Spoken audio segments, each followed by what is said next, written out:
Waalaikumsalam. Selamat siang, warahmatullahi berjumpa kembali di acara Bincang Santai di Small TV Channel. Kebetulan hari ini cukup spesial karena Seman 2 Padalarang kedatangan tamu yang cukup istimewa, yaitu Bapak Rian. Beliau adalah tokoh inspiratif, masih muda, tapi sudah luar biasa berkiprah di jenjang nasional. Dari Bandung Barat ya? Dari Bandung Barat juga. Beliau ini adalah anggota legislatif Komisi 10 di DPR RI, Komisi 10 bidang pendidikan kalian. di bidang pendidikan. Nah, Pas sekali.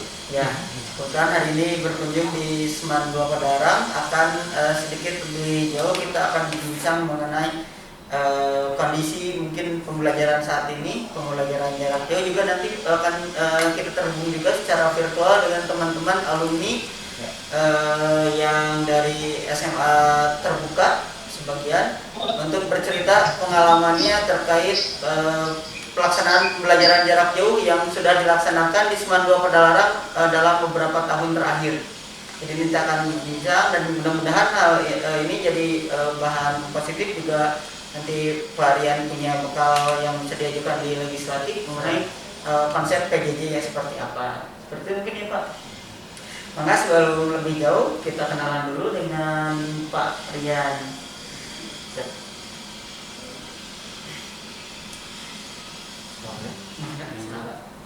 Izin Pak.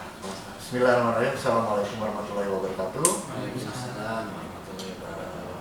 Yang saya hormati Pak Kepala Sekolah tentunya, juga teman-teman rekan-rekan di sini juga yang senantiasa hadir, dan juga para alumni dari Semater, dari SMA 2 Padalarang. Perkenalkan, nama saya Rian Firmansyah, sekarang anggota Komisi 10 dan baru 9 bulan bekerja pasca dilantik. Jadi ini adalah kunjungan yang pertama saya. Kunjungan yang pertama saya di SMA 2 Padalarang ini. Saya ingin berdiskusi sedikit sebenarnya dalam kesempatan kali ini. Tentunya tadi sedikit berbincang dengan Pak KS terkait dengan PJJ online ini, bagaimana kiat-kiat khusus di SMA 2 Padalarang, karena memang ada program Sematernya ini SMA terbuka, jadi rasanya tidak terlalu terdampak di masa COVID ini, dan kegiatan yang dilakukan di SMA 2 Padalarang ini akan menjadi masukan untuk kami di Komisi 10 agar nanti diolah menjadi satu kebijakan dan masukan-masukan lain gitu kan, seperti itu.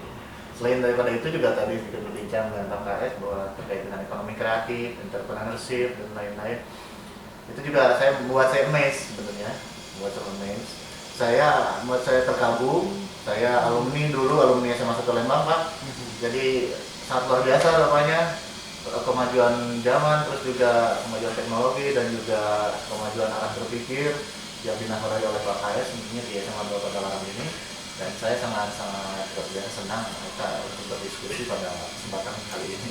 Ya, begitu kawan-kawan gitu kan. Gitu kan. Ya, terima kasih Pak. Jadi teman-teman, seperti yang tadi dikatakan sama Pak Rian, kita akan sedikit lebih banyak berdiskusi ya mengenai pembelajaran jarak jauh. Karena seperti teman-teman ketahui, di masa pandemi COVID-19 sekarang, sekolah-sekolah seluruh wilayah kebanyakan melaksanakan konsep pembelajaran jarak jauh. Kebetulan di Seman 2 Padalarang karena sudah berjalan beberapa tahun untuk pembelajaran di SMA terbuka, sudah menganut sistem pembelajaran jarak jauh. Nah, nanti akan kita berdiskusi bareng-bareng. Nah, mungkin ada dari Pak Kepala akan ada yang ditambahkan mengenai pembelajaran di Seman 2 ini Pak? Untuk sekarang ya. Jadi terima kasih Pak Dian, tadi sudah kita diskusi, disampaikan bahwa kita difokuskan bahwa ketika masa COVID maupun tidak COVID-19 di PJJ itu sudah digunakan pembelajaran jarak jauh berbasis online. Nah, mengingat sekarang kondisi perkembangan teknologi juga semakin pesat, saya lihat itu India itu tahun 2010 pengguna internetnya sudah 500 juta. Indonesia sekarang itu saya data kemarin dari Pak Renal Kasali ya, dari bukunya itu 173 pengguna internet di Indonesia ini. Nah, ini saya membaca bahwa pengguna internet di Indonesia ini sekalipun termasuk terbesar di dunia, 173 juta, ya hampir lebih setengahnya dari penduduk Indonesia ya. Ternyata penggunaannya tidak produktif. Itu lebih banyak chatting, update status di media sosial, share video. Ya. Itu kan ngabisin pulsa. Kuat saya Pak. Iya, ngabisin, nggak terasa bahwa duit dia itu dikeluarin untuk sesuatu hal yang memang ya tidak menjadi benefit bagi dia. Nah, ketika masa COVID-19 ini saya udah langsung ting ke sana bahwa ini online ini harus dijadikan sebagai satu-satunya cara pembelajaran, baik di reguler maupun di non reguler, itu di smarter. Untuk apa? Supaya anak-anak punya awareness, punya kesadaran. Sekarang itu dunia sudah terbagi dua, dunia offline dan dunia online, dan dua-duanya itu dunia nyata. Artinya orang bisa cari duit kok di internet, penghasilannya bisa miliaran per bulan. Orang sekarang tidak dibatasi lagi umur, orang 15 tahun, 5 tahun sudah bisa dapat duit dari YouTube kalau dia punya keahlian, dan duitnya bisa puluhan juta. Orang diam di rumah bisa 35 juta per bulan loh, tapi nggak kemana-mana. Sampai orang curiga, ini orang cari duit dari mana nih, ganti mobil, padahal itu main di YouTube. Dan ternyata di internet ternyata hal sekecil apapun. Kemarin saya udah mendata, ternyata ada e-sport namanya. Anak-anak kita itu ada 16 orang ikut lomba di Kemenpora tentang e-sport, Pak. Dan itu tidak dilatih oleh kita, mereka otodidak. Nah, tapi saya bilang kumpulin anak-anak itu. Kita bikin itu satu divisi khusus di sekolah ini, orang-orang yang senang di situ supaya bergabung di situ. Nanti kita bikin link-link dengan orang-orang yang memang kompeten di bidang itu. Ternyata ada anak yang sudah berpenghasilan 1,5 juta per minggu. Dari gitu. Nah, ini makanya saya bilang kalau pembelajaran PJJ ini kita tidak tangkap peluangnya dan hanya diributin permasalahannya, kita nggak akan move on di negara ini, bangsa ini. Maka sekarang teman-teman, ayo kita bikin program apa supaya menginspirasi semua. Oke lah, untuk sekolah kita bikin YouTube. YouTube itu bisa digunakan untuk bahan pembelajaran, untuk bahan ajar. Guru-gurunya suruh bikin, anak-anaknya suruh ngakses, lalu dimasukin di YouTube. YouTube-nya suruh subscribe. Nanti subscribe-nya sampai bisa menghasilkan uang. Saya bilang, untuk apa? Untuk mengembangkan lagi. Nah, ini makanya sekarang ada kerjasama internet produktif. Salah satu internet produktif itu adalah menggunakan internet untuk pembelajaran PJJ. Nah, sekarang guru-guru semua menurut saya nggak mikir saya kapan Pak tatap muka dan sebagainya. Kapan tatap muka gimana? COVID-19 naik terus, mau bunuh diri kita mau tatap muka. Udah sekarang ini difasilitasi, kita ditantang oleh kenyataan bahwa kita harus menguasai dunia internet. Bagaimanapun caranya. Itu sebagai motivasi saya ke guru-guru, ke anak-anak di sekolah, supaya ya mereka sadar hadapi masalah itu. Jangan dikit-dikit cengeng. Bapak nggak ada pulsa, bapak nggak ada ini. Sekarang nggak ada pulsa, kementerian kasih. Sekarang nggak ada tablet, kasih.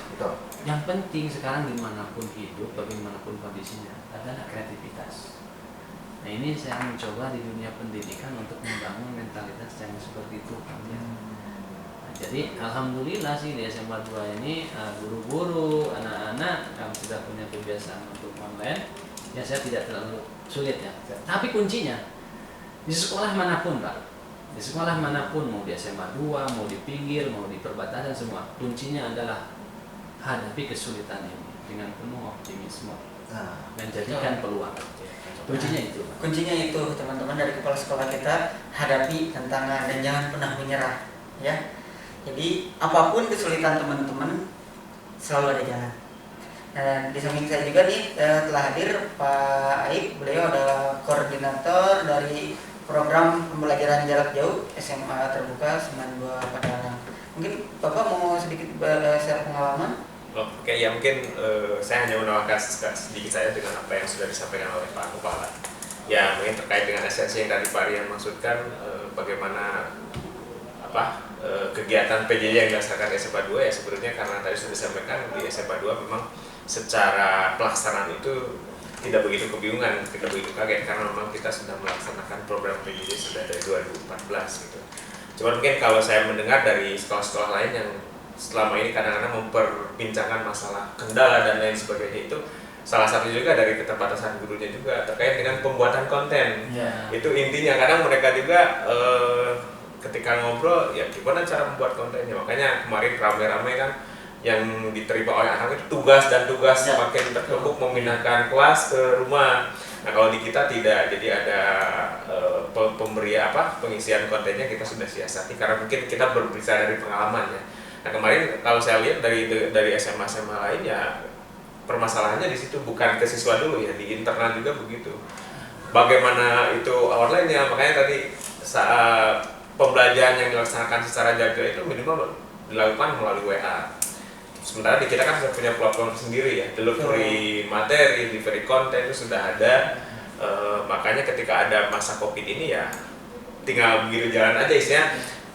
Kemarin di awal-awal PJJ yang di reguler itu kita hanya memindahkan materi lah gitu ya. Sudah kita buat di program semester ke reguler ya, di copy paste saja sampai dengan hari ini kembangkan sehingga itu lebih bisa diterima oleh siswa dan lebih menarik.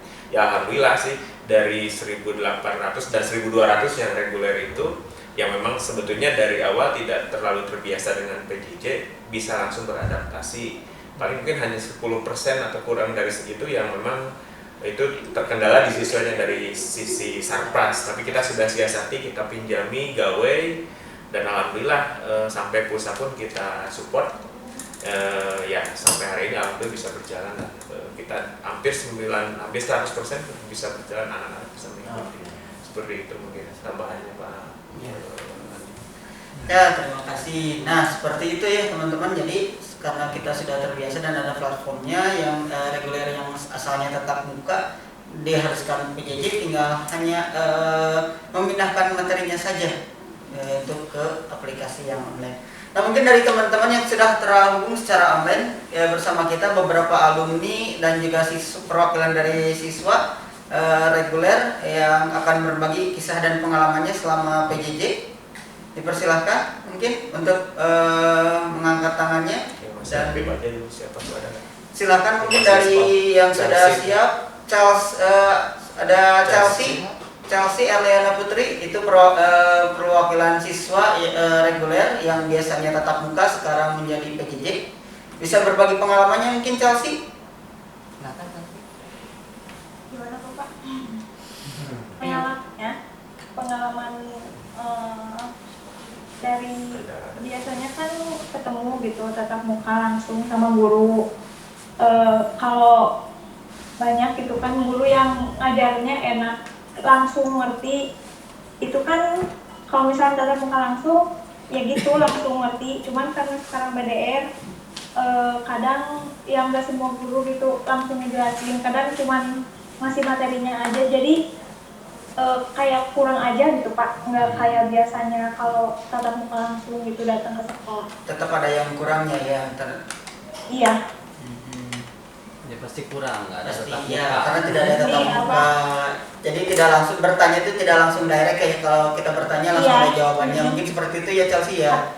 Tapi gimana caranya? Kadang kalau mau nanya juga kayak ada kayak gimana gitu ya, kalau nanya tentang bidang kayak gini kan dijawabnya juga suka nggak langsung. Iya, terkait ya kendalanya itu mungkin ya.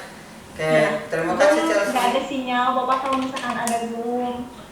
Oh iya, terkait jaringan juga ya Chelsea ya, mungkin yang harus dipikirkan mungkin infrastruktur ya Pak nantinya ke depannya. Infrastruktur ya. Iya, infrastruktur jaringan dengan ini provider dan lain sebagainya mungkin. Ya, emang sih kemarin kita juga sempat, kenapa? Karena kita komunikasi dengan Kominfo juga, karena infrastruktur digital kan ada di sana juga. Kita juga dengan, jadi seperti disampaikan oleh saya juga dengan Komisi Penyiaran, karena emang semua layanan tentang apakah itu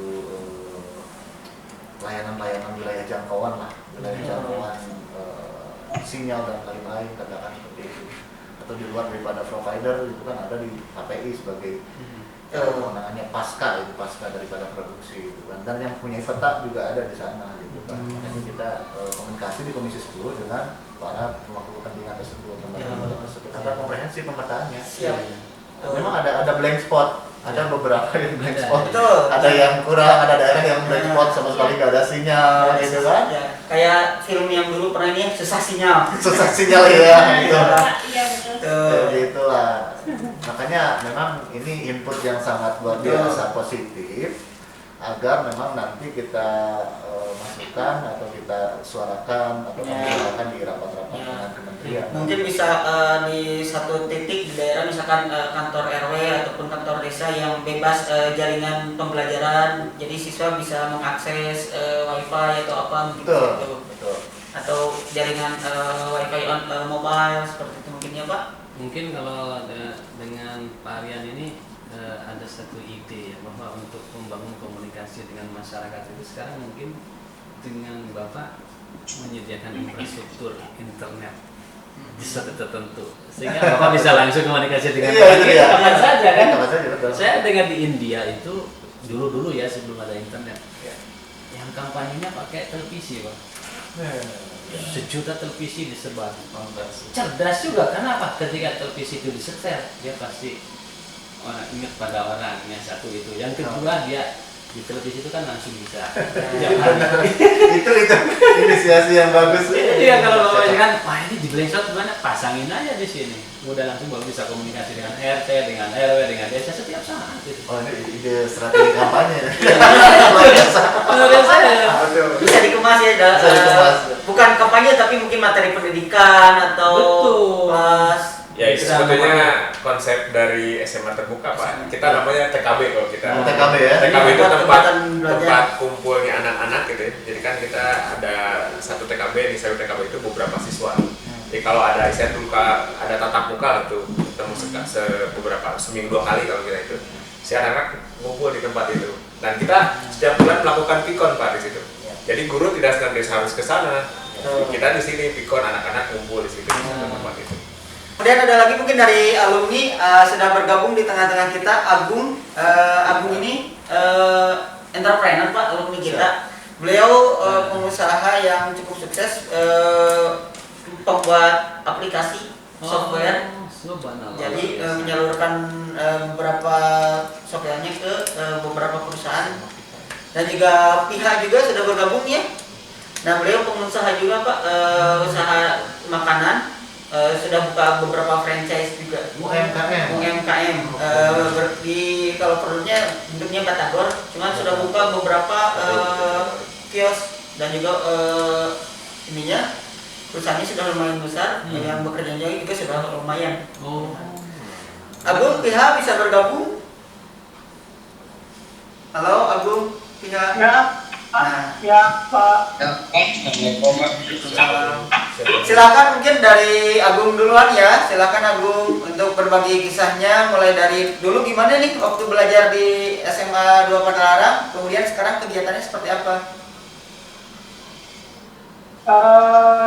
Untuk waktu dulu sih pertama untuk pengenalan saya masuk ke SMA 2 Padalarang Tarumpat itu pihak yang kenalin nih waktu itu. Terus karena waktu itu aku udah kerja sih, waktu itu udah kerja sehari, tapi masih pengen untuk melanjutkan sekolah gitu Pak waktu itu.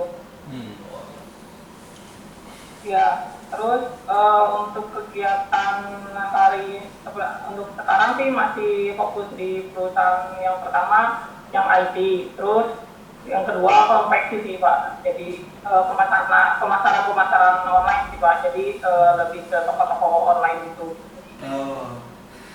Agung kira-kira pembelajaran dulu di Seman 2 ada nggak yang keambil sekarang di tempat kerjanya? Yang kepake misalkan, oh dulu pernah kita karena online misalkan jadi bisa diterapkan atau gimana Bu? Menurut aku sih untuk saat ini sangat sangat berguna banget ya gitu untuk kerja seperti dulu gitu, apalagi untuk sistem pendidikan yang sekarang itu apa yang Agung pernah lakukan pembelajaran sekarang dulu dengan sekarang tuh sangat berguna dengan metode yang Agung dulu kerjain di SMA terbuka waktu itu. Jadi menurut Agung worth it banget sih untuk SMA terbuka PJJ untuk sekarang gitu, untuk diterapin di pembelajaran sekolah yang menurut aku lagi pandemi gitu, seperti ini gitu, yang nggak bisa secara reguler masuk sekolah. Iya, terima kasih Agung. Tinggal mobil deh. Penghasilannya ada berapa, Gung, per Iya bulan? Pak, lagi di jalan. Gung, penghasilannya sebulan berapa, Gung? Cukup buat Cukup buat beli mobil, Bung? Sudah ya, sudah cukup. Untuk penghasilan relatif sih Pak, apalagi sekarang lagi pandemi ya agak sedikit menurun lah gitu. Ya. Tapi dengan adanya sistem online gitu, alhamdulillah masih bisa teratasi. Agung lulus tahun berapa dulu, Gung? Terus di sini. Karena lagi di jalan. Ada. Oh, aku masuk lagi. Agung masuk lagi. Gung, dulu tahun berapa lulus, Gung? Tahun 2017 kalau nggak salah Pak. Tahun 2017 lulus, alhamdulillah. Berarti baru 4 tahun, 3 tahun setengah ya? Tahu. 3 tahun. Ya, pokoknya angkatan pertama aja Pak. Angkatan pertama. Iya. Terima kasih Agung, semoga selamat di jalan ya. Iya Pak. Oke, nah kemudian ada pihak Pihak bisnis apa, Bisa? Pihak. di Batagor Pak, kuliner. Ya, Pak. Oh, kuliner ya? Ya, apa kabar pihak? Alhamdulillah, Pak. Baik, Pak. Alhamdulillah. Pihak gimana sekarang kegiatannya? Kegiatannya masih, Pak. Jualan kayak gitu. Kalau boleh tahu sekarang usahanya kan di Batagor ya pihak kan? Iya, sekarang batagor, kebab, sama minuman Thai tea, Pak. Wah, luar biasa. Sudah punya berapa franchise pihak? Sekarang baru satu sih, Pak. Sekarang kan kemarin buka lagi, cuman lagi agak kurang sih. Faktor pandemi. Oh iya, terkena dampak pandemi juga ya pihak ya. Iya, Pak. Bisa pesan online nggak itu? Bisa pesan online? Bisa, Pak, lewat GoFood paling. Pasti udah terkoneksi dengan internet. Sudah terkoneksi dengan secara online ya, berarti Betul. bisa di GoFood. Kiosnya di mana saja? Di mana pihak sekarang yang masih jalan? Yang masih jalan paling di depan alun-alun Soreang satu, terus sama di sini aja. Cuman di sini satu tempat saya 3 gerobak. 3 gerobak. Di sini tadi mana pihak? Parian nggak tahu. Ada di daerah Pamentasan, Pak. Pementasan. Tawaringin. Ya, itu daerah Batu Bijar ke sana, Pak. Dia tinggalnya di Ciamplas. Ciamplas. Ya. Ya. Udah berapa karyawan punya dia? Sudah berapa karyawan pihak? 2. 2 orang. Berarti lumayan. 2 orang kalau yang di sini kan 3 gerobak, 2 sama saya, yang satu lagi di Soreang. Ya, sudah mempekerjakan 2 orang. Minimal di seorang entrepreneur itu. Jadi tidak menghidupi dirinya sendiri kan. Alhamdulillah. Pihak dulu waktu ini sekolah di SMA terbuka kan metodenya kita pembelajaran jarak jauh ya pihak. Ya.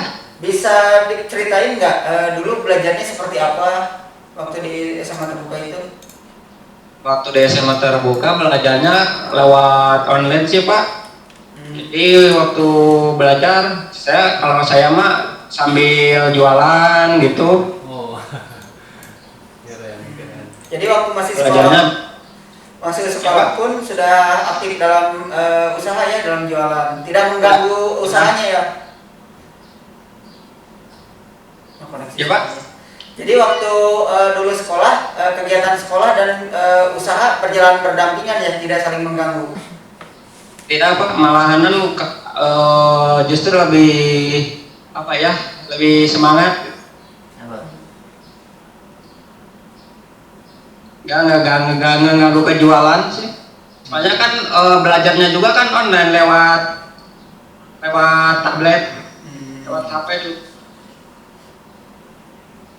Ya, jadi bisa dilaksanakan kapanpun, dimanapun ya, pihak tidak Iya benar begitu Pak.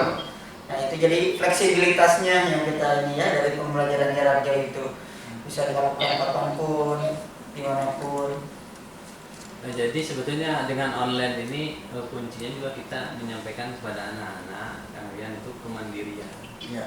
Yang selama ini kan anak-anak harus dibimbing oleh guru, harus tatap muka. Makanya anak-anak sekarang tadi kalau ada yang mengatakan nggak ada yang kurang begitu tetap ketemu dengan guru, ya sekarang harus beradaptasi dengan kondisi ini dan dituntut mereka untuk mandiri. Ya, mencari sumber lain. Ya. Belajar itu sudah menjadi drive dari dorongan motivasi. Saya izin dulu mau ladangin dulu Pak. Lanjut. Itu pun kiriman protokolnya. Oh iya Pak, ini Papi yang kuliah, lanjutkan kuliah. Oke. Alumni kita satu lagi ada Pepi Cahyuningsih. Bilanangin dulu. Hai Pepi. Ya. Ya silakan. Silakan Pepi. Pepi ini alumni juga pembelajaran jarak jauh Sumatera. Terbukti dia bisa melanjutkan Pak. Jadi tidak hanya di usaha, tapi bisa juga melanjutkan. Tadi ada beberapa alumni yang sudah keluar duluan karena ada kesibukan yang lain. Ada Imam yang di kedokteran, kemudian ada Julita yang sekarang di New Jersey. Iya. Dan ini Pepi. Silakan. Pepi. Kuliah di mana tuh, Pepi? Hai Pepi. Happy. Rumahnya di Cipadai. Gimana Rumahnya ya? di Cipadai, Cisarua. Cisarua. Hai Pepi, sudah kedengeran? Oke, Pepi sekarang kegiatannya di mana? Kuliah di mana Pepi? Sekarang lagi kuliah di IKIP di luar Di IKIP Siliwangi. Jurusan apa Pepi? jurusan pendidikan guru sekolah dasar. Oh, PGSD. SD. Nah, Pepi, pengalaman Pepi kan dulu pembelajaran di Seman 2-nya mengikuti yang program PJJ ya, pembelajaran jarak jauh.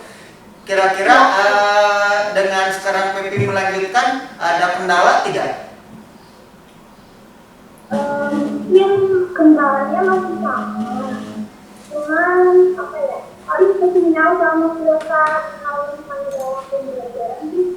Kalau dulu kan lebih dari S2 ya, gitu.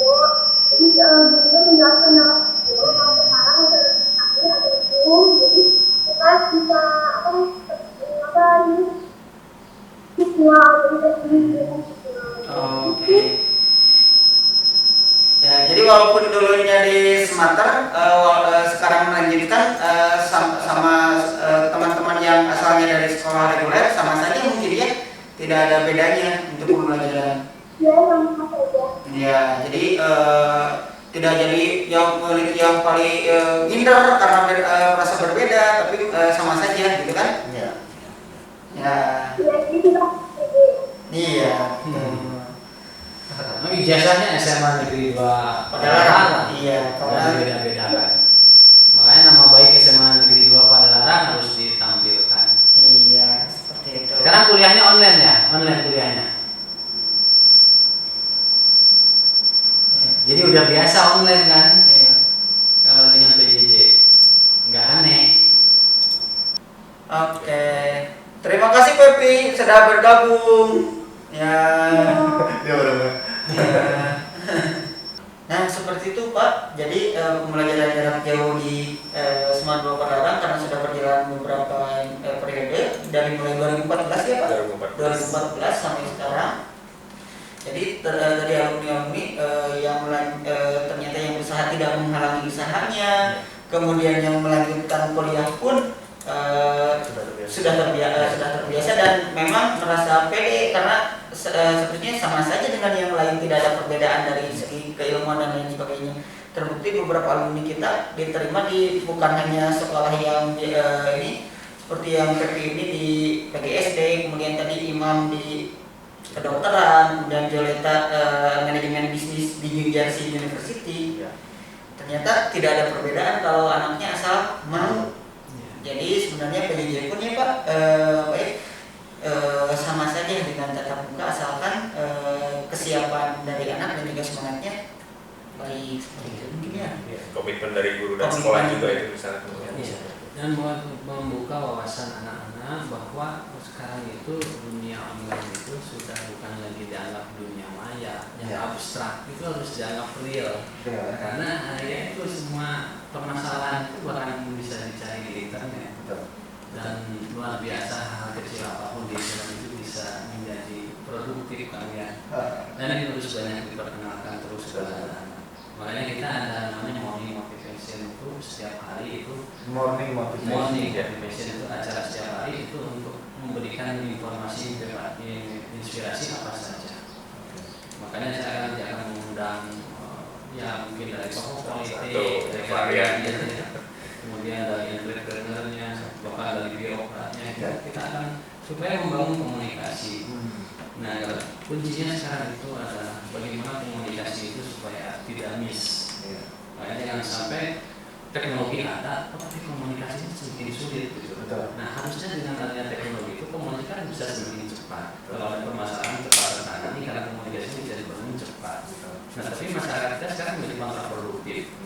Teknologi ada, kok jadi bikin konflik. Gitu. Nah, ini berarti kan belum ada kesadaran bahwa teknologi informasi itu bisa digunakan untuk menyelesaikan segala permasalahan. Yang kuncinya hanya satu, komunikasi saja.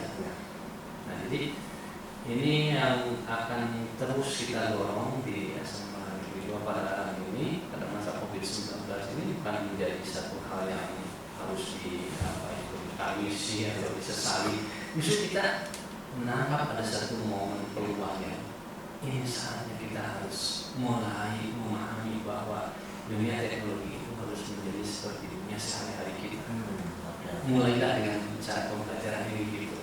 Nah, memang kalau pusat perubahan kan kita punya tantangan ya. Ada yang ngeluh pasti kan dari itu tampung semua dan diresponnya secara aktif. Nah, menurut saya itu kurang bagus. Jadi harusnya semua direspon dengan hati-hati. Yang itu kalau mau direspon berikan motivasi sesuatu yang positif, buka wawasan. Tinggal lama-lama orang ngerti semuanya lagi. Jadi saya berharap kepada pihak manapun yang kita sedang menghadapi permasalahan ini dan dimanapun apapun caranya pasti akan ketemu masalahnya. Nah, masalah itu tidak akan pernah selesai kalau kitanya tidak sama-sama untuk saling membantu menyelesaikannya, mencari caranya. Itu kan ya. Luar biasa. Ini jadi satu masukan yang sangat luar biasa untuk saya dan juga ya, sebagai pribadi, seorang pribadi dan juga sebagai anggota DPR di Indonesia. Nah, terus terang dulu kita seorang pria ini tidak mengalami masa COVID seperti ini, masa pembelajaran. Jadi memang sangat perlu input dan masukan dari para adik-adikku ini dari dapur ini, memang apalagi di semester 2 Padalarang ini, agar memang kita bisa bahu membahu gitu kan, melewati semua gitu kan. Karena yang tadi disebutkan ini akan menjadi bahan untuk SMA yang lain yang mungkin tidak ada program smarter ini gitu kan. Karena kalau kita bicara infrastruktur dan lain-lain juga kosnya juga sangat luar biasa memang gitu kan. Tapi ada mungkin ranah kreativitas juga ya Pak Bonsola, gitu, ranah kreativitas daripada komunikasi juga. Langkah-langkah kreatif memang yang harus diambil di masa pandemi COVID ini, khusus dalam proses pembelajaran misalnya seperti itu. Luar biasa. Ya. Jadi memang tadi ya kunci betul kreativitas itu. Dan memang abad ini adalah abad yang menuntut semua orang, bahkan bukan ke kelompok, tapi sekarang pendidikan itu sudah terindividu. Makanya saya kembali ke kawan-kawan di Wakasek itu, tolong dari wali kelas, Wakasek semua identifikasi sekecil apapun potensi yang dimiliki anak-anak. Ini baru pertama kemarin ada anak-anak yang e-sport itu sampai ikut di Kemenpora. Nah itu kalau kita tidak identifikasi, bilang itu nggak akan ketahuan anak-anak itu. Betul. Dan anak-anak seperti itulah yang harus kita dorong supaya dia punya kepercayaan diri dan dia merasa saya punya potensi loh di bidang ini. Yang selama ini saya pribadi Pak, anak saya tukang main game di rumah. Ini kan negatif thinking, karena zaman saya dulu main game itu main. Tapi ketika saya tahu bahwa main game itu adalah bisa ada jual beli pemain, terus ada manajernya, ada klubnya, kemudian ada pertandingannya, dan dia bisa dapat duit dari situ. Oh, berarti saya zaman kolot, nggak ngerti zaman anak sekarang. Saya selalu negatif thinking kalau ada anak main game kan. Iya, so kalian. Kalau sekarang itu jangan negatif thinking dulu, anak main game. Itu persis Pak.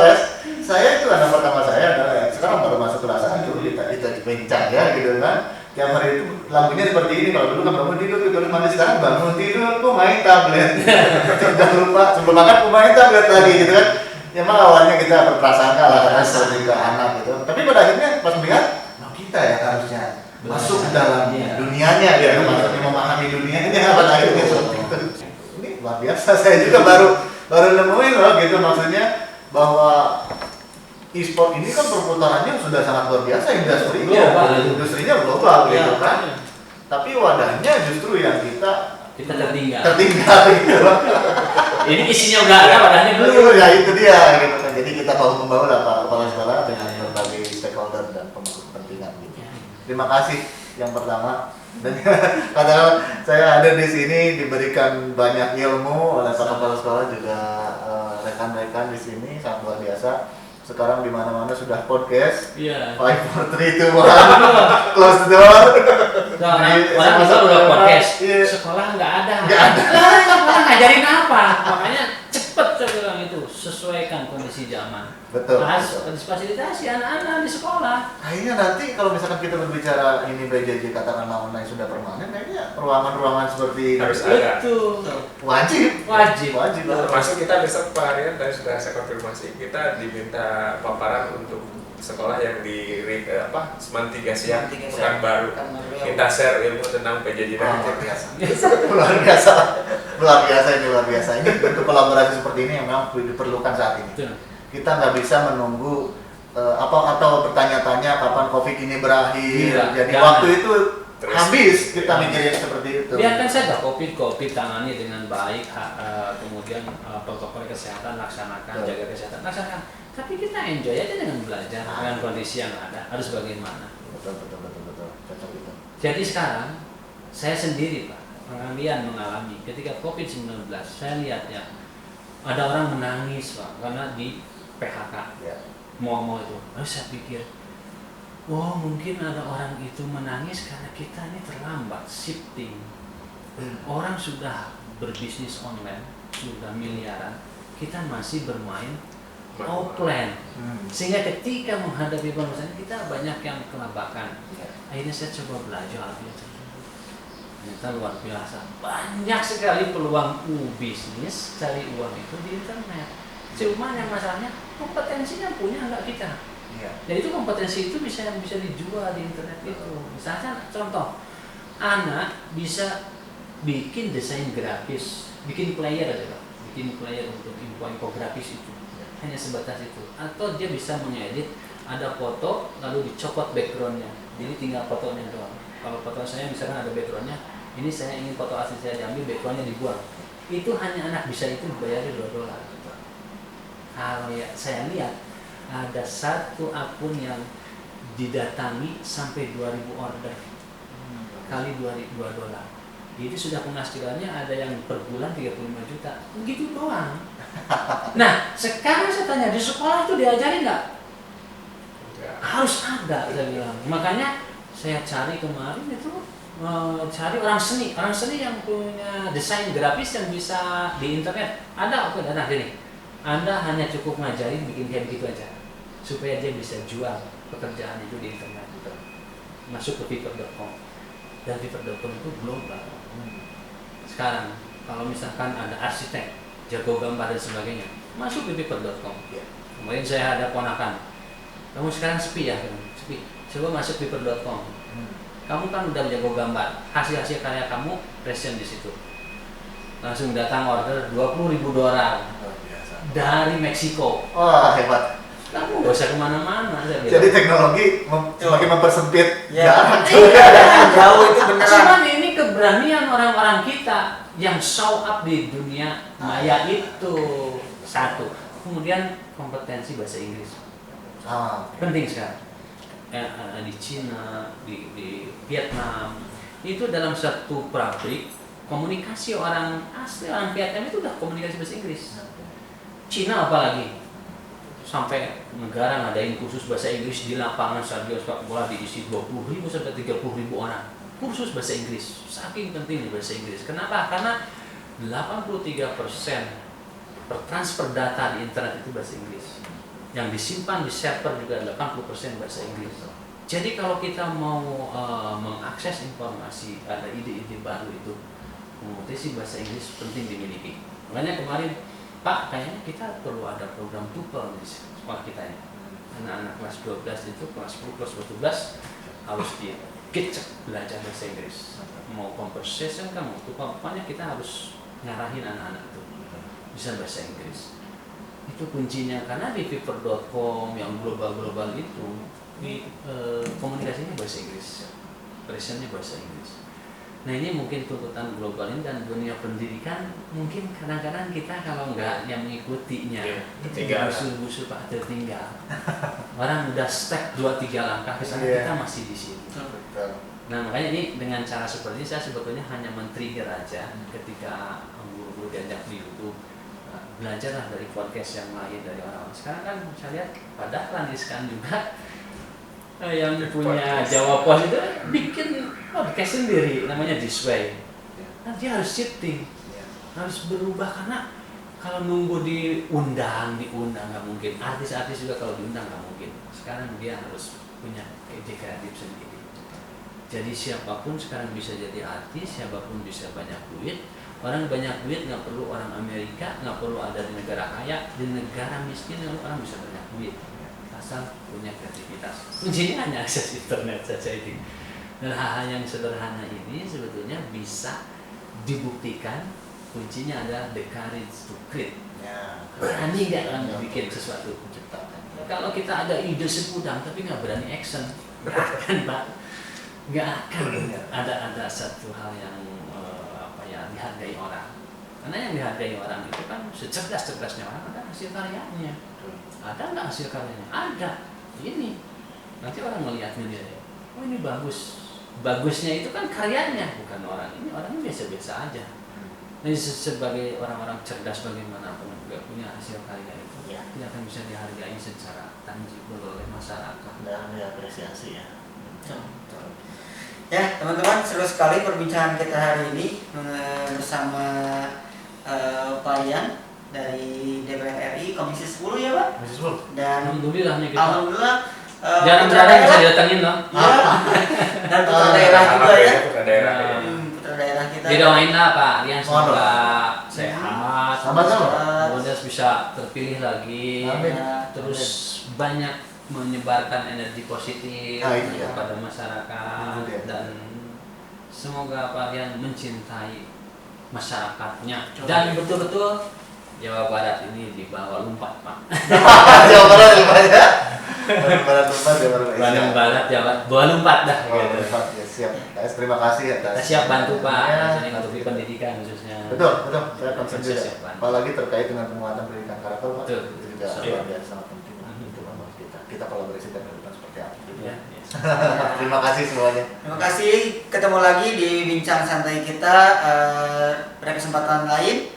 Jangan lupa klik like, subscribe, dan share video ini ke seluruh akun media sosial Anda agar segala informasi penting ini bisa teman-teman Anda saksikan.